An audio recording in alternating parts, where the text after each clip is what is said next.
कहानी की शुरुआत एक बहुत ही बड़े रॉयल ऑक्शन से होती है, जहां 1937 की एक बहुत खास बुगाटी कार सबके सामने लाई जाती है। ऑक्शन होस्ट बताता है कि यह कार इतनी रेयर है कि पूरी दुनिया में इसकी सिर्फ 2 ही यूनिट मौजूद है। यही वजह है कि वहां बैठे अमीर लोग इसे खरीदने के लिए बेताब हो जाते हैं। बोली $30 मिलियन से शुरू होती है और धीरे धीरे 32-34 होते हुए काफी ऊपर चली जाती है। तभी जैक नाम का आदमी अपने बॉस से बात करके आखिरी बोली $41 मिलियन लगाता है और कार उसके नाम हो जाती है। इसके बाद कहानी का फोकस 2 भाइयों पर आता है, एंड्रयू और गैरेट। दोनों प्रोफेशनल कार चोर हैं और महंगी गाड़ियां चुराना ही उनका काम और जुनून है। पहले भी ये कई हाई प्रोफाइल कारें उड़ा चुके हैं। इस समय एंड्रयू थोड़ा गुस्से में है क्योंकि गैरेट की गर्लफ्रेंड उसकी एक कार लेकर भाग गई है, लेकिन इन सब के बीच उनका असली टारगेट वही बुगाटी कार है। उन्हें पता होता है कि कार एक ट्रक से ट्रांसपोर्ट होगी, इसलिए वे रास्ते में उसका इंतजार करते हैं। जैसे ही ट्रक नजर आती है वे तुरंत अपना प्लान एक्टिव कर देते हैं। गैरेट अपनी कार को ट्रक के पास ले जाता है, जबकि एंड्रयू रस्सी के सहारे चलते ट्रक पर चढ़ने की कोशिश करता है। कूदते वक्त उसका बैलेंस बिगड़ जाता है और वह गिरने ही वाला होता है, लेकिन किसी तरह ट्रक पकड़ लेता है। फिर गैरेट अपनी कार और करीब लाता है ताकि एंड्रयू उस पर खड़ा होकर दोबारा ट्रक पर चढ़ सके। अब गैरेट आगे जाकर ट्रक का रास्ता ब्लॉक कर देता है। उधर जैक समझ जाता है कि चोरी हो रही है, इसलिए वह ड्राइवर को बंदूक दिखाकर आगे वाली कार को टक्कर मारने को मजबूर करता है। ड्राइवर कई बार गैरेट की कार को टक्कर मारता है। हालत बिगड़ते देख गैरेट अपनी कार घुमाकर ट्रक के सामने खड़ा कर देता है, जिससे ट्रक की रफ्तार कम हो जाती है। जैक गुस्से में उस पर गोली चलाता है, लेकिन कुछ ही देर में उसकी गोली खत्म हो जाती है। इसी मौके का फायदा उठाकर गैरेट ट्रक पर चढ़ जाता है, ब्रेक सिस्टम खराब कर देता है और अंदर एंड्रयू के पास पहुंच जाता है। दोनों जल्दी से बुगाटी के अंदर बैठते हैं और उसे स्टार्ट कर देते हैं। उधर ट्रक के ब्रेक फेल हो चुके होते हैं, इसीलिए वह कंट्रोल से बाहर हो जाता है। जैक मजबूरी में कूद जाता है और ट्रक आगे जाकर पलट जाती है। वही दोनों भाई बुगाटी लेकर भाग निकलते हैं। इतनी बड़ी चोरी के बाद वे एक बार में जश्न मनाते हैं। वहाँ उनकी साथी स्टेफनी मिलती है, जो नाराज होकर एंड्रयू को थप्पड़ मारती है क्योंकि उसे इस मिशन में शामिल नहीं किया गया था। एंड्रयू से वादा करता है कि अगली बार जरूर साथ ले जाएगा।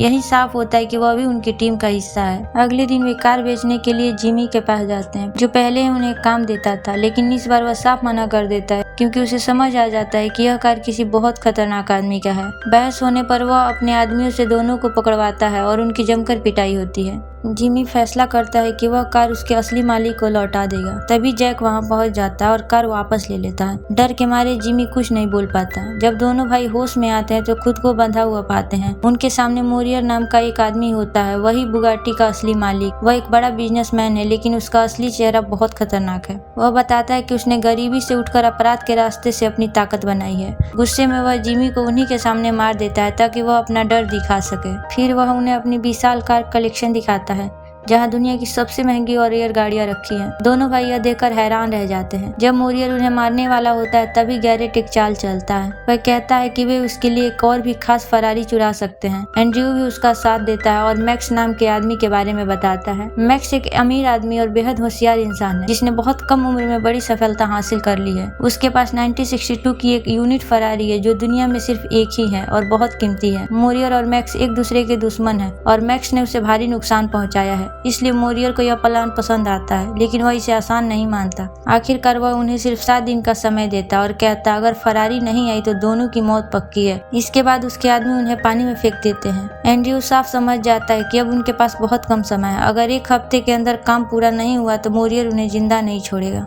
इसी वजह से वह गैरेट से कहता है कि यह उसकी जिंदगी की आखिरी चोरी होगी, क्योंकि वह आगे एक नॉर्मल लाइफ जीना चाहता है और स्टेफनी के साथ शादी करके सब कुछ छोड़ देना चाहता है। लेकिन गैरेट को यह फैसला सही नहीं लगता, क्योंकि उनका पूरा कैरियर और कमाई इसी काम पर टिकी हुई है। घर लौटने पर स्टेफनी नाराज मिलती है, लेकिन जैसे ही उसे सच्चाई पता चलती है वह खुद इस मिशन का हिस्सा बनने का फैसला करती है। वह अपनी दोस्त डेवान को टीम में लाती है, जो बेहद चालाक और तेज दिमाग वाली लड़की है।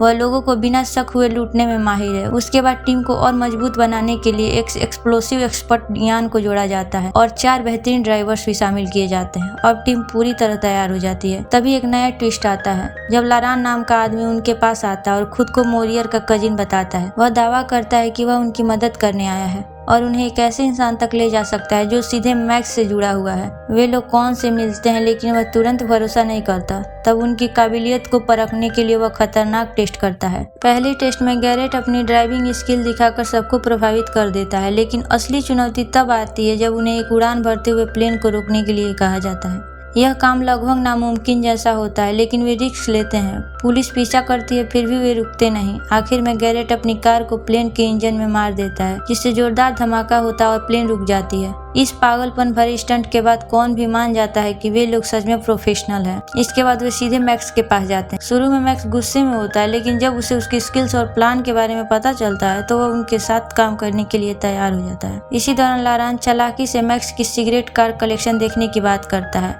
मैक्स उन्हें अपने छुपे हुए गैराज में ले जाता है, जहां दुनिया की सबसे कीमती कारें रखी होती हैं, जिसमें वही खास फरारी होती है। एंड्रयू यहाँ भी अपनी चालाकी दिखाता है। वह सीधे कोड नहीं देखता, बल्कि आईने में उसकी झलक देखकर सिक्योरिटी कोड याद कर लेता है और बाद में स्टेफनी को बता देता है। लेकिन उसे लारान पर भरोसा नहीं होता, इसलिए दोनों के बीच बहस भी होती है। जब वे वापस आते हैं तो एक और परेशानी उनका इंतजार कर रही होती है। इंटरपोल के अधिकारी उन्हें चेतावनी देते हैं कि वे उनकी हर हरकत पर नजर रख रहे हैं। अब मामला और भी बड़ा हो जाता है, क्योंकि अब सिर्फ दुश्मन ही नहीं बल्कि कानून भी उनके पीछे पड़ चुका है।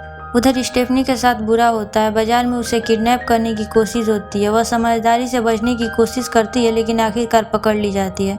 दूसरी तरफ एंड्रयू और गैरेट पर हमला होता है, लेकिन वे बच निकलते हैं। जब उन्हें पता चलता है कि स्टेफनी को मोरियर ने पकड़ लिया है तो एंड्रयू का गुस्सा फूट पड़ता है। वह सीधे मोरियर के पास पहुंच जाता है और बिना डरे उसका सामना करता है। मोरियर उसे डराने के लिए स्टेफनी को एक बहुत खतरनाक हालत में दिखाता है। वह चलती कार के नीचे बांध देता है। यह देखकर एंड्रयू मजबूर हो जाता है। मोरियर साफ कहता है कि अगर स्टेफनी को जिंदा देखना है तो उसे मैक्स की फरारी चुरानी होगी और पूरा प्लान भी बताना होगा। एंड्रयू के पास कोई और रास्ता नहीं होता, इसलिए वह मान जाता है। अगले दिन वह पूरी टीम को लेकर मोरियर के सामने जाता है और एक डिटेल प्लान बताता है। पहले भारी मशीन और फिर पुलिस का सेटअप तैयार करेंगे, फिर नकली रेड का माहौल बनाएंगे ताकि मैक्स डर कर भाग जाए। जैसे ही मौका मिलेगा वे कार लेकर निकल जाएंगे। लेकिन जैसे ही प्लान बताया जा रहा होता है, अचानक हालात फिर बदल जाते हैं। मैक्स के लोग वहां पहुंच जाते हैं और कुछ ही देर में मैक्स खुद हेलीकॉप्टर से आता है। अब दोनों बड़े खिलाड़ी आमने सामने होते हैं और आते ही मोरियर को बता देता है कि उसे उनकी पूरी योजना पहले से ही पता है। वह अपने आप को उनसे कई कदम आगे बताता है और बिना ज्यादा बात किए वहां से निकल जाता है। यह सुनकर मोरियर का गुस्सा और बढ़ जाता है। वह एंड्रयू को आदेश देता है कि अब देरी नहीं होगी, चोरी अगले ही दिन करनी होगी। साथ ही वह लॉरेन को कहता है कि टीम की हर हरकत पर नजर रखें। रात को जब एंड्रयू, गैरेट और लॉरेन बैठे होते हैं, तभी दो अधिकारी वहां पहुंचते हैं। उन्हें शक होता है कि कुछ बड़ा होने वाला है, लेकिन एंड्रयू स्थिति को संभालने के लिए एक चाल चलता है। वह जानबूझकर लॉरेन से बहस शुरू कर देता है और बात इतनी बढ़ जाती है कि उसे मार भी देता है, ताकि बाहर वाले को लगे कि टीम के अंदर ही भरोसा नहीं है। अधिकारी बीच में आकर मामला शांत कर देते हैं, लेकिन इस घटना से लारान अंदर से जलने लगता है और बाद में गुस्से में स्टेफनी पर हमला कर देता है। स्टेफनी यहाँ भी हार नहीं मानती। वह चुपके से अपने कमरे की चाबी हासिल कर लेती है और सही मौके का इंतजार करती है। अगले दिन मोरियर उस जगह पहुंचता है जहां उसे एंड्रयू से मिलना होता है, लेकिन वहां कुछ लोग आकर उससे सवाल जवाब करने लगते हैं, जिससे वह उलझ जाता है। इसी बीच असली खेल शुरू होता है। एंड्रयू और उसकी टीम तैयार हो जाती है, लेकिन यहाँ सबसे बड़ा ट्विस्ट सामने आता है। वे मैक्स की कार चुराने नहीं जा रहे हैं, बल्कि उनका असली निशाना खुद मोरियर की कार होती है और यह पूरी योजना मैक्स के साथ मिलकर पहले से बनाई गई होती है। टीम एक बस में बैठकर मोरियर के घर की ओर बढ़ती है। उधर स्टेफनी मौका पाकर बाहर निकलती है और सिक्योरिटी सिस्टम तक पहुंच जाती है। वह अलार्म बजा देती है, जिससे पूरे घर में हड़कंप मच जाता है। गार्ड्स इधर उधर भागने लगते हैं और इसी अफरा तफरी में स्टेफनी आराम से निकल जाती है। जैसे ही टीम बाहर पहुंचती है, स्टेफनी अंदर से गेट खोल देती है। सब लोग तेजी से अंदर घुसते हैं। लियोन तुरंत गैराज के दरवाजे पर बम लगा देता है और कुछ ही सेकंड में जोरदार धमाके के साथ दरवाजा उड़ जाता है। टीम बिना समय गंवाए सारी महंगी कारें लेकर निकल पड़ती है। मोरियर के लोग पीछा करने की कोशिश करते हैं, लेकिन उन्हें पता चलता है कि उनकी गाड़ियों में भी पहले से बम लगाए गए हैं। जैसे ही उन्हें चालू करते हैं, विस्फोट हो जाता है और रास्ता साफ हो जाता है। दूसरी तरफ मोरियर को शक हो जाता है कि सब कुछ गलत हो रहा है। वह भाग निकलता है और जल्द ही समझ जाता है कि एंड्रयू ने उसे ही लूट लिया है। अब वह गुस्से में उनका पीछा करता है। हाईवे पर भागते हुए एक अजीब लेकिन खूबसूरत पल आता है। एंड्रयू अचानक स्टेफनी से शादी के लिए पूछता है और वह बिना सोचे तुरंत हाँ कर देती है। इसके बाद पीछा और खतरनाक हो जाता है। टीम अलग अलग रास्तों में बढ़ जाती है ताकि दुश्मन भ्रमित हो जाए, लेकिन मोरियर और लारान एंड्रयू के पीछे लगे रहते हैं। एक लंबी चेंज के दौरान लारान बहुत करीब आ जाता है, लेकिन अचानक उसकी कार एक ट्रक से टकरा जाती है और जोरदार धमाके में उसकी मौत हो जाती है। अब आखिरी चाल चलने का वक्त आता है। सभी गाड़ियां एक पुल की ओर तेजी से बढ़ती हैं। प्लान के अनुसार विस्फोट किया जाता है, लेकिन टाइमिंग थोड़ा गड़बड़ हो जाती है और पुल टूटना शुरू हो जाता है। जब एंड्रयू अभी उस पर ही होता है, फिर भी वह हिम्मत नहीं हारता और पूरी स्पीड में गाड़ी दौड़ाकर आखिरी सेकंड में पुल पार कर लेता है। उसके पीछे पूरा पुल गिर जाता है।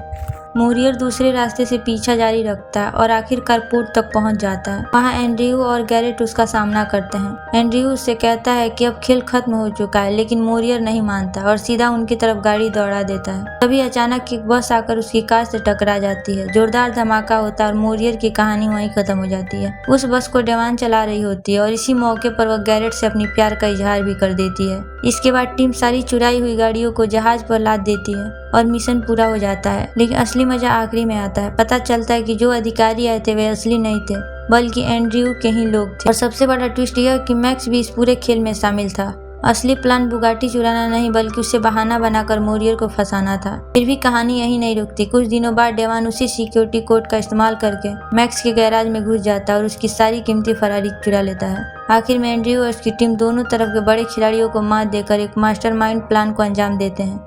यानी एक ही नहीं बल्कि डबल चोरी करके सबको चौंका देते हैं। यही इस कहानी का